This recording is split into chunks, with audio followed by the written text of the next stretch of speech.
आज हम देखने वाले हैं ये पिप पिपेट्स क्या होते हैं। जैसे भारत में समझिए अगर हम कुछ खरीदने जाते हैं, समझिए आप पेट्रोल पंप पे पेट्रोल भरने गए, आपने 1 जनवरी को अगर पेट्रोल भरा रहेगा तो उसका भाव था 77.87 रुपीज़। वही उसका भाव बढ़ के 31 जनवरी को 80.79 रुपीज़। अब ये भाव में एक महीने में कितनी बढ़ोतरी हुई, ऐसा अगर आपको किसी ने पूछा तो आप बताएंगे भाई 2 रुपये 92 पैसे यानी 2.92 रुपीज़ की बढ़त पेट्रोल के भाव में हुई।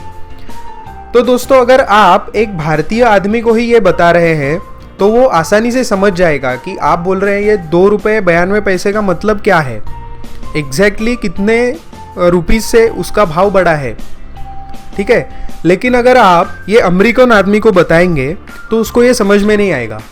जब तक वो इंडियन करेंसी के बारे में जानता नहीं है तब तक उसको ये समझ में नहीं आएगा। तो दोस्तों फॉरेक्स मार्केट में ये जो ऐसा प्लेटफॉर्म है, ये प्लेटफॉर्म पे दुनिया के सारे देश के करेंसीज में ट्रेडिंग होती है।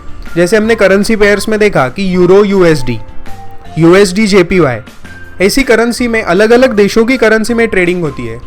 तो वहाँ पे अगर आप उसको 1 रुपया 2 रुपया 1 पैसा बोलेंगे तो सामने वाला समझ नहीं पाएगा कि आप क्या बोलना चाह रहे हैं। इसलिए इंटरनेशनल फॉरेक्स मार्केट में एक ऐसी सिस्टम है जिससे वो करेंसीज के भाव डिनोट किए जाते हैं, उसको बोलते हैं पिपेट्स। ओके, तो अभी हम एग्जाम्पल लेके देखते हैं।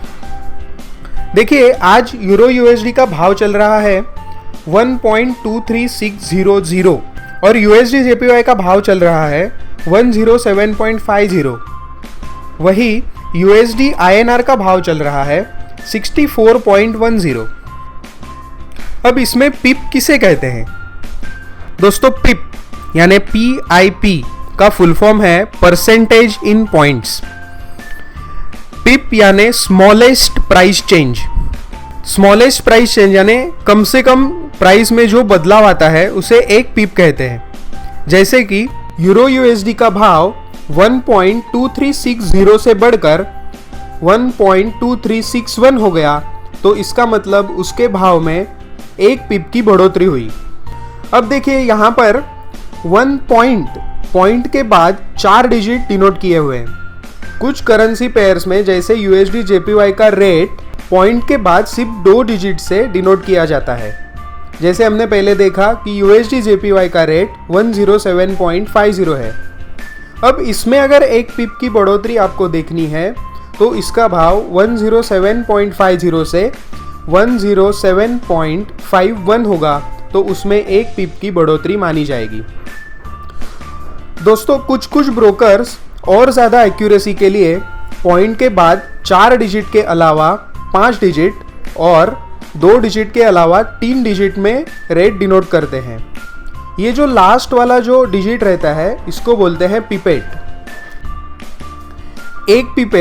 एक पिप का 10वां हिस्सा होता है।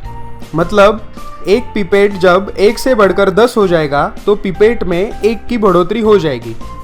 जैसे हमारा बाइक या कार का स्पीडोमीटर होता है, उसमें जैसे किलोमीटर का काउंटिंग बढ़ता है उसी तरह ये करेंसी का भाव कम ज़्यादा होता है। तो दोस्तों पिप यानी percentage in points international market में करेंसी पेयर्स के रेट दर्शाने के लिए पिप का इस्तेमाल किया जाता है। तो दोस्तों मैं आशा करता हूँ कि ये पिपेट्स क्या होता है आप समझ गए होंगे, और जब आप इंटरनेशनल में करेंसी पेयर्स के भाव जब देखेंगे तब आपको वो आसानी से समझ आएंगे। फॉरेक्स मार्केट के बारे में ऐसे ही जानकारी